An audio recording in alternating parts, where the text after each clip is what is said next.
Hello નમસ્કાર વિદ્યાર્થી મિત્રો, ધ ડિજિટલ ગુજરાતમાં આપનું હાર્દિક સ્વાગત છે.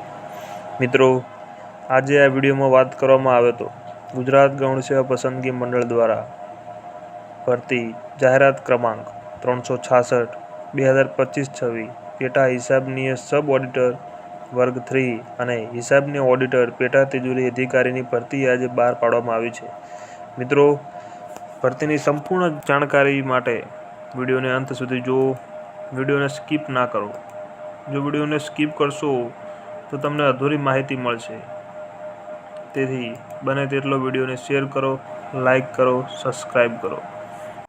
ગુજરાત ગૌણ સેવા પસંદગી મંડળ ગાંધીનગર દ્વારા નાણાં વિભાગના નિયંત્રણ હેઠળના ખાતાના વડા, નિયામક શ્રી, હિસાબ અને તિજોરીની કચેરી હસ્તકની પેટા હિસાબનીય સબ ઓડિટર વર્ગ 3 સંવર્ગની કુલ 321 જગ્યા અને હિસાબ ઓડિટરની પેટા તિજોરી અધિકારી વર્ગ સંવર્ગની 105 જગ્યાઓ એટલે આઈ થિંક 426 જગ્યાઓ કુલ જગ્યાઓ છે મિત્રો આ ભરતીની.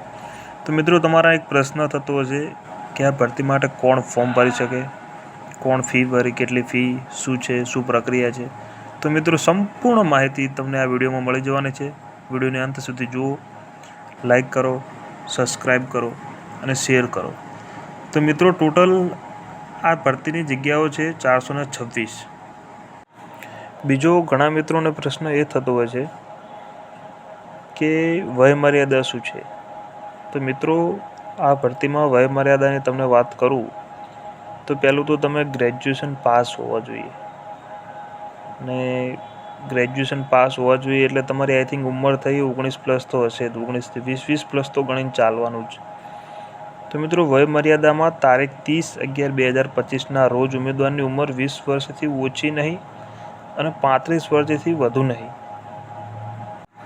એટલે મિત્રો, જો તમારે આ ભરતીમાં ફોર્મ ભરવું હોય તો તમારી ઉંમર 20 વર્ષથી વધારે જ હોવી જોઈએ અને 35 વર્ષથી ઓછી.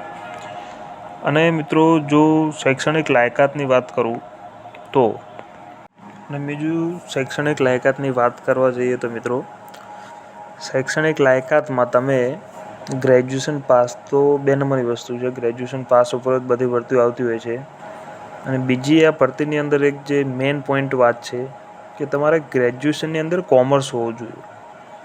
જો તમે આર્ટ્સ કર્યું છે તો પણ ચાલશે, પણ આર્ટ્સની અંદર પણ તમારો મેઇન વિષય કોમર્સ એટલે કે ઇકોનોમી હોવો જોઈએ. તો જ તમે આ ભરતીના કેન્ડિડેટ કહેવાશો. મિત્રો, આ ભરતી 426 જગ્યાઓની ભરતી નથી. ભરતીની એક પ્રક્રિયા અલગ રીતે બનાવવામાં આવી છે. તેથી પ્રોપર આર્ટ્સના વિદ્યાર્થીઓને તો આ ભરતીની કંઈ લેવા દેવા જ નથી. આ ભરતી જે લોકો કોમર્સ હોય, M.Com કરેલા લોકો હોય અથવા તો આર્ટ્સ લીધેલું હોય, 2 નંબરની વસ્તુ છે, પણ તેમનો મેઇન વિષય હોય ઇકોનોમી વિષય હશે તો ચાલશે મિત્રો. ઇકોનોમીવાળા આ ભરી શકે છે.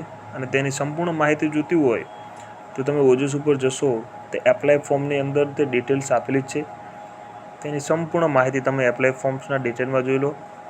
અને ઘણા મિત્રોનો એક પ્રશ્ન હોય છે કે ફીનું શું હોય છે, ફોર્મ ફી શું છે, કેટલા ચલણ રાખેલું છે, શું પદ્ધતિ છે એની. તો મિત્રો, તેની સંપૂર્ણ માહિતી વાત કરવા જોઉં તો તે ફોર્મ ફીની વાત કરવા જઈએ તો પ્રાથમિક પરીક્ષાની જે ફી છે તેની બિન અનામત વર્ગોના 500 રૂપિયા છે, જે પ્રથમ પરીક્ષાના, અને બીજી પરીક્ષાના પ્રાથમિક વર્ગના છે 600 રૂપિયા બિન અનામત વર્ગ, અને અનામત વર્ગના છે 400 રૂપિયા પ્રથમ પરીક્ષાના પ્રિલિમ, અને મેન્સના છે 500 રૂપિયા.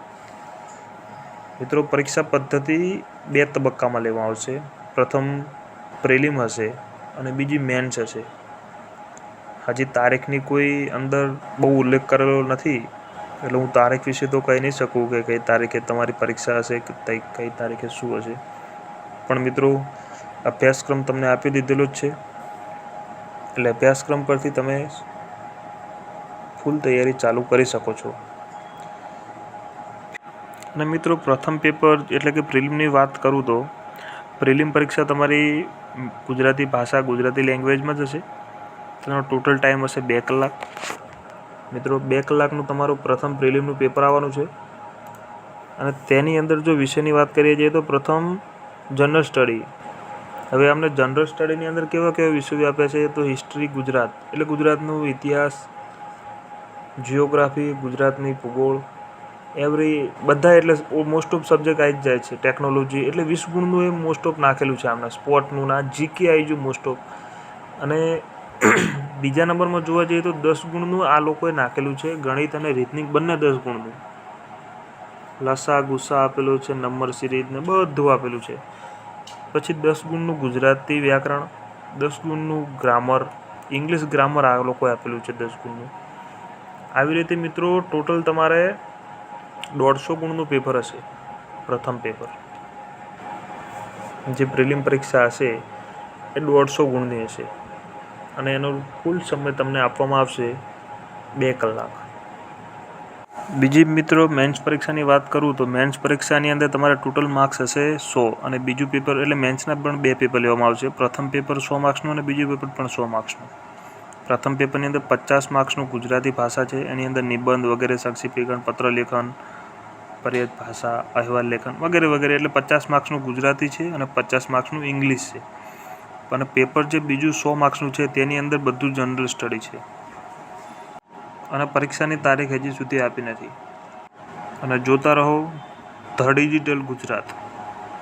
અને આવા વિડીયો જોવા માટે લાઈક કરો, શેર કરો, સબસ્ક્રાઈબ કરો. Thank you.